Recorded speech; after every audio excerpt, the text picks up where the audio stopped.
Assalamualaikum warahmatullahi wabarakatuh. Kembali lagi di channel Diki Aditya. Beberapa hari yang lalu saya sudah membuat sebuah konten tentang wildlife fotografi. Tapi kali ini saya juga masih membuat tentang wildlife fotografi.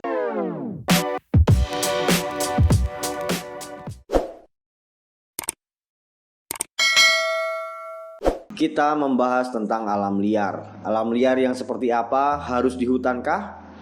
Harus di rawa atau waduk?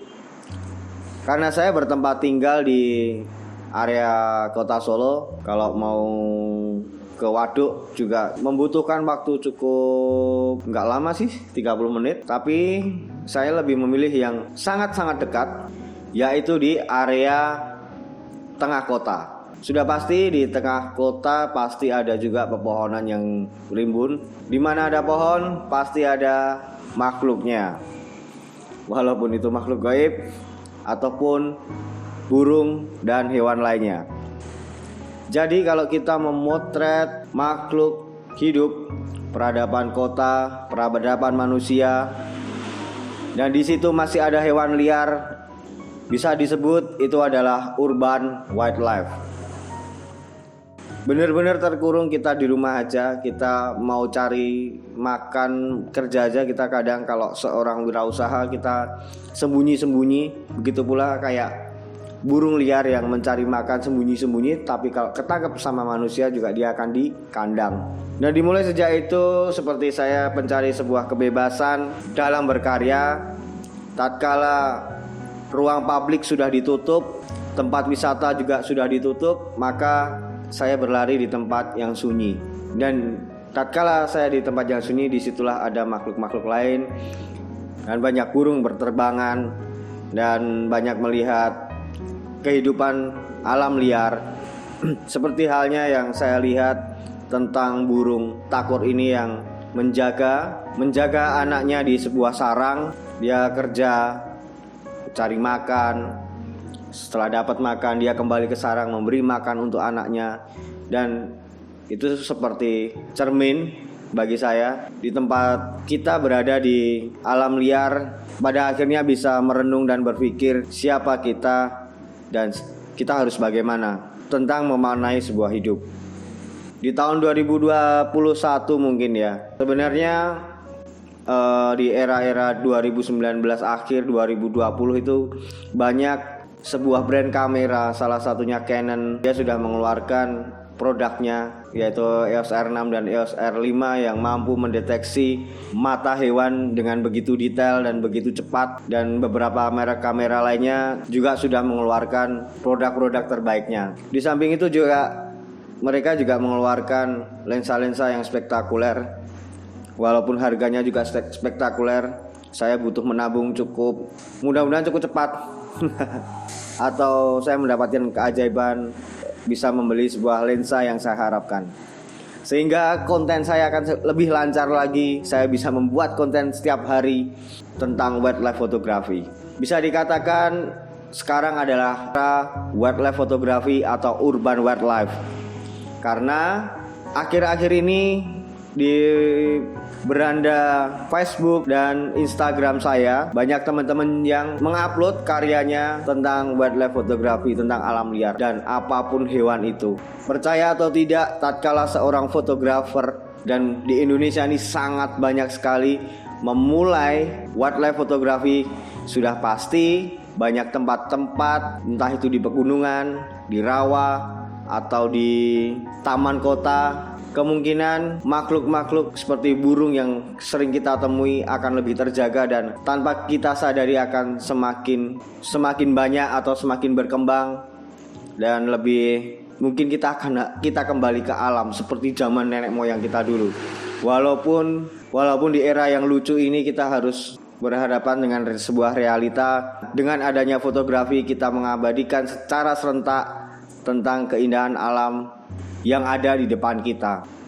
Bagi seorang fotografer alam liar, ketika ketemu yang namanya sarang burung, itu bagai ketemu pacar atau kita menemukan sebuah tempat yang sangat nyaman. Karena apa? Seorang fotografer alam liar ketika melihat sebuah sarang, karena kita cukup duduk dan menunggu dan selalu siap tatkala momen itu datang. Seringkali tatkala kita lagi menunggu momen itu datang, kita sambil preview foto. Setelah itu kita berimajinasi bagaimana momen ini akan terjadi. Kalau seperti ini nanti kita harus siap bagaimana kita menentukan ISO berapa, kita menentukan speed berapa, diafragma seperti apa, seperti berapa.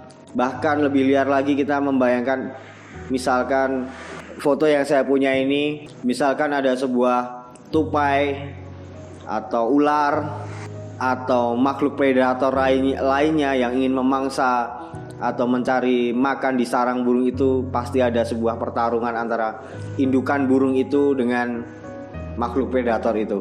Oke, jadi pengalaman yang sudah saya posting di video sebelumnya, mungkin teman-teman yang belum melihatnya bisa langsung cek di video-video wildlife fotografi sebelumnya. Oke, kita lanjut untuk membahas soal saya menggunakan kamera EOS R6 dan lensa EF 100-400 mili. Dan itu tentu saja kalau mountingnya EF, kalau disambung sama RF pasti tidak bisa ya.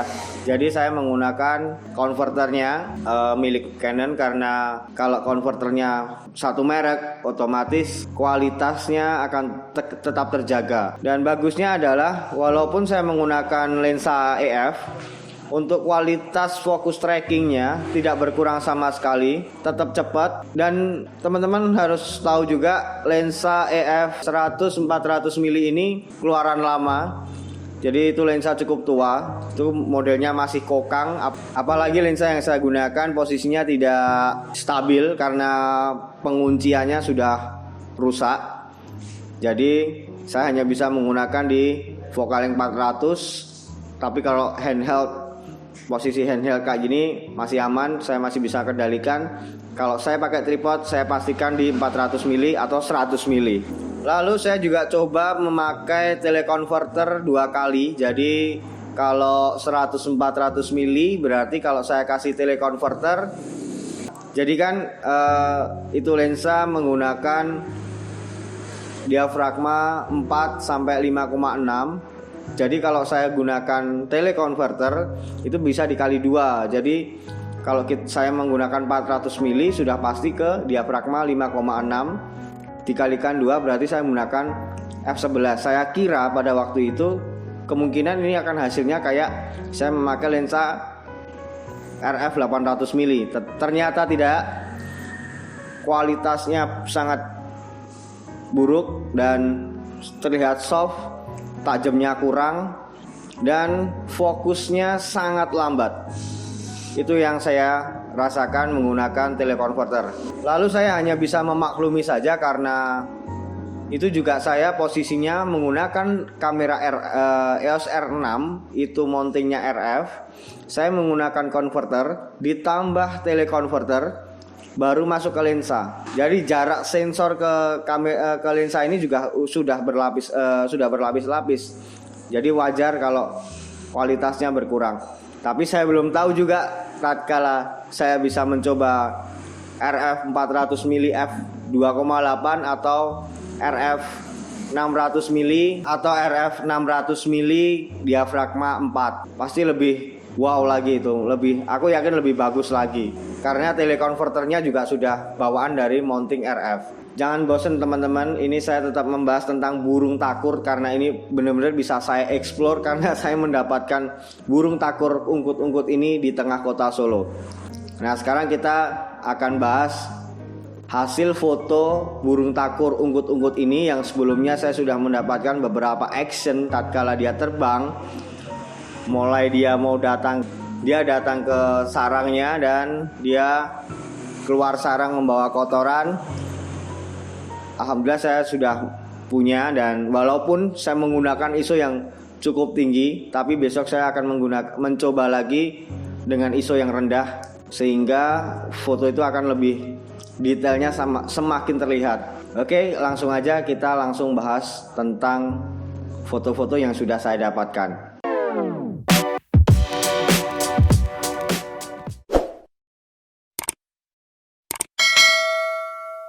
Oke, ini kita langsung lihat hasil dari foto hunting saya.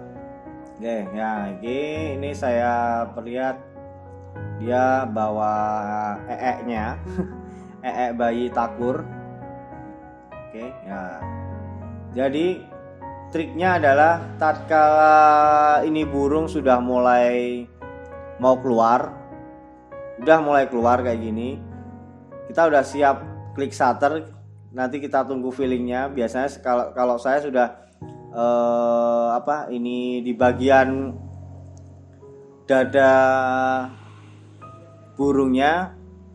Nah, seperti ini saya udah mulai motret. Oke. Ya. Nah, jadi biar nggak ketinggalan nih pas posisi ini. Walaupun kita 3 frame per second. Kalau EOS R6 kan 20 frame per second tergantung MMC-mu. Kalau MMC-mu lebih bagus ya bisa mencapai 20 frame per second dengan ke format RAW. Ya, cuman di sini nggak ngejar. Posisinya ini saya bikin manual. Oke. Manual dengan diafragma 8. Ini maksudnya udah cukup tajam. Ini zoom 200% ya. Jadi ukurannya segini, saya zoom segini.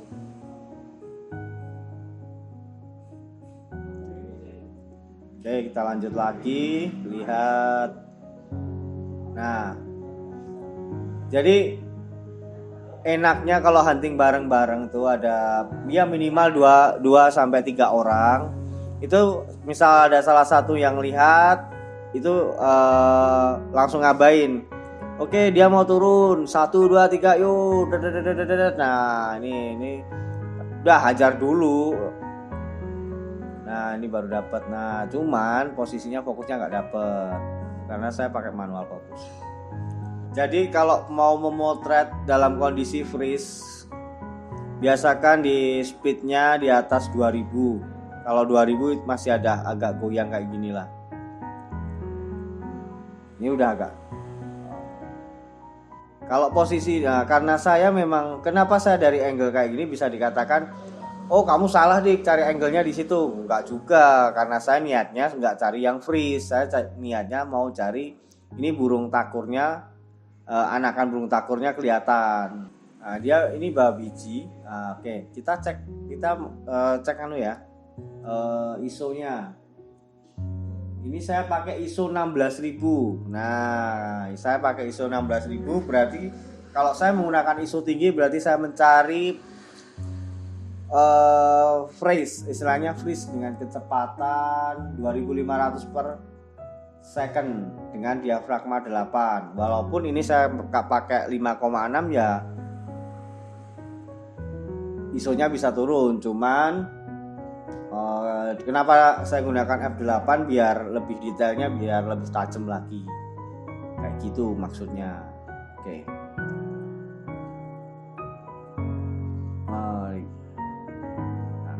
Ini saya kasih lihat semua ya hasil-hasil yang sudah saya dapatkan. Nah, dia nggak muncul set ya. Nah, ini kalau bisa ngejar bagus nih. Oke, saya pindah angle. Nah, ini pindah angle. Ini bawa biji. Ini anaknya juga kelihatan tapi sedikit. Menurut saya kurang bagus. Oke.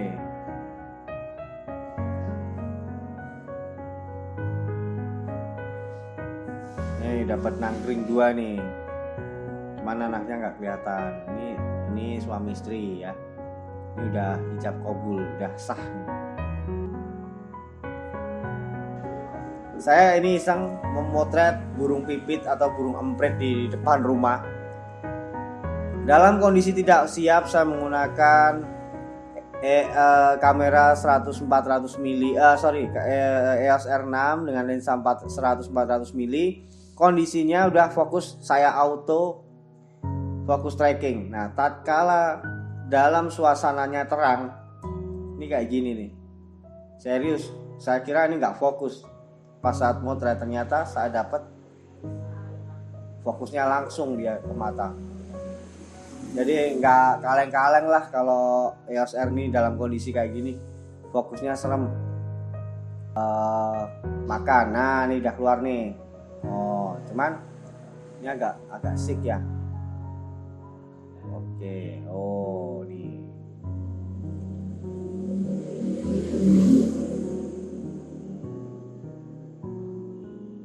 Oke, ini saya gunakan ISO berapa ini? ISO 1600. Oke. Nah, ada ISO 1600 ya kayak gini, Bos. Nah, ini udah saya zoom.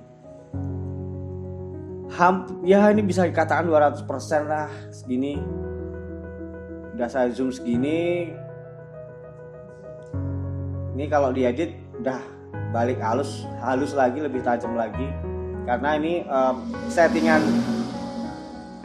settingan di kameranya itu sendiri juga sharpennya saya kasih normal, nggak saya kasih high. Ini belum saya ubah sama sekali di settingan kameranya, masih ori dari Canon,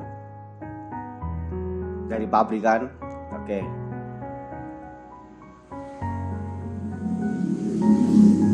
Nah, waktu itu saya motret sama teman-teman nih belum kelihatan nih apa bulunya. Ini udah keluar bulunya, udah keluar warna juga ini. Oh, asik ya. Ya. Nah, ini filenya segini. Nah, kira-kira berapa persen ini? Hampir 100 lah.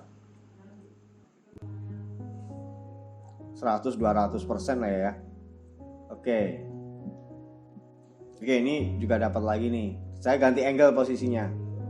Nah, ini posisinya saya ganti angle. Oke, ya.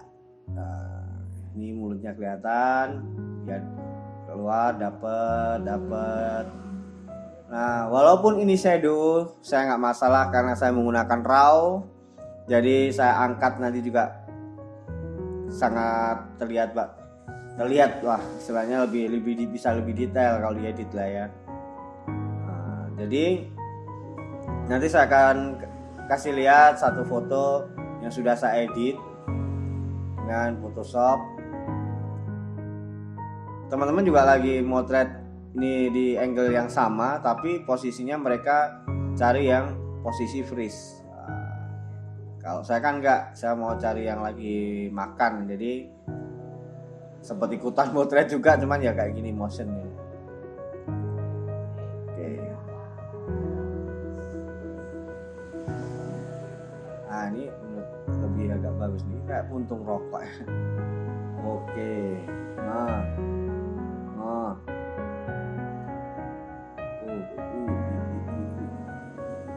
Ini bapaknya kalau nggak salah. Jadi kalau jantan dan betinanya tuh bedanya di bagian mukanya lebih merah kalau yang jantan, kalau yang betina agak muda merahnya. Ini kalau bapaknya ini, kalau nggak salah loh ya. Karena saya belum dikasih tahu nih titiknya di mana. Udah selesai. Oke, ini dapat lagi. Cuma ini kurang dapat. Oke, nah nggak fokus. Nah, kebetulan ini dapat pantulan cahaya juga, cuman saya kurang suka dengan posenya.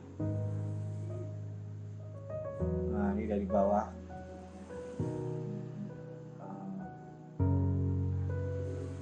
Ini nggak kelihatan dia.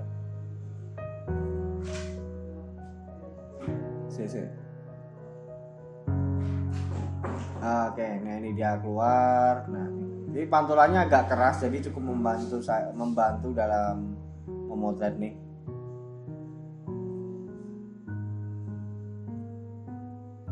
Jadi juga dapat nih.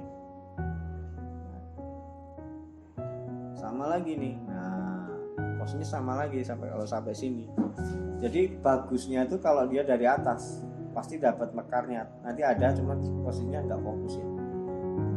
Karena ini saya bikin manual fokus.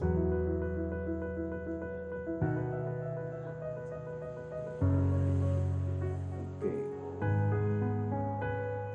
kita cek berapa ISO-nya.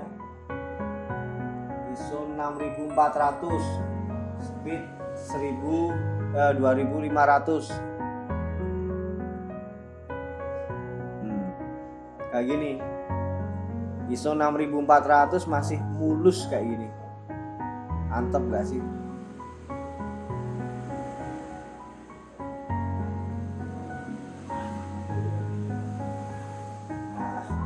Ini kenapa saya bikin kayak gini? Dijaga-jaga dia terbang kayak gini, terbangnya gini, set. Paling nggak dia mulai mekar di sini. Mulai mekar tuh di sini dia. Nah, ya kan? Oh, kepotong kan?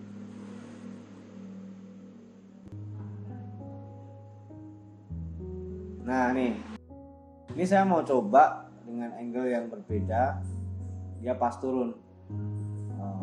Tadi kan saya udah bilang saat kalau dari atas akan lebih bagus.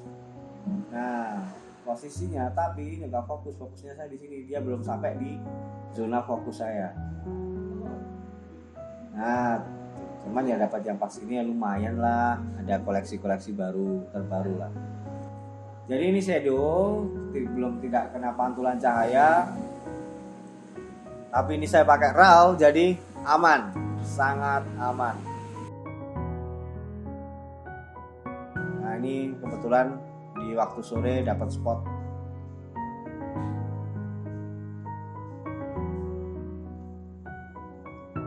Anjir bos, kayak di flash nih.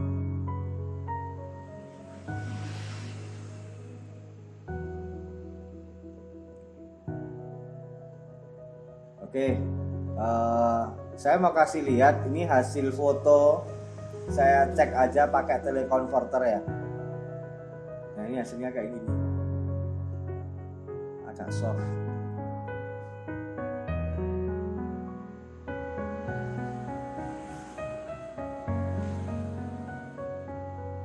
Oke sekarang ini di angle yang berbeda dari depan. Ini wajahnya nih.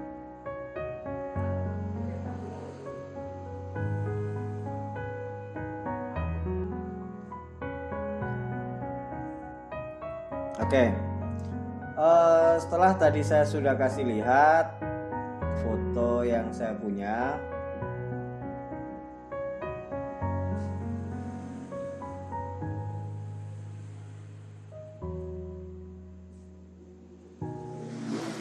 oke teman-teman, ini saya akan kasih lihat foto yang sudah saya edit. Oke, nah cropnya segini. Tajam, enak. Ini mah kalau masih dicetak di ukuran, kalau nekat itu 60-90 juga dia masih mau. Mungkin agak di istilahnya lagi di push dikit ya. Kalau untuk cetak 40-60, oh masih enak banget ini. Colornya masih asik. Ini tadi ISO-nya berapa? Sekitar 6400 ya, 6400 ya. Nah ini masih enak juga kan, ya kan?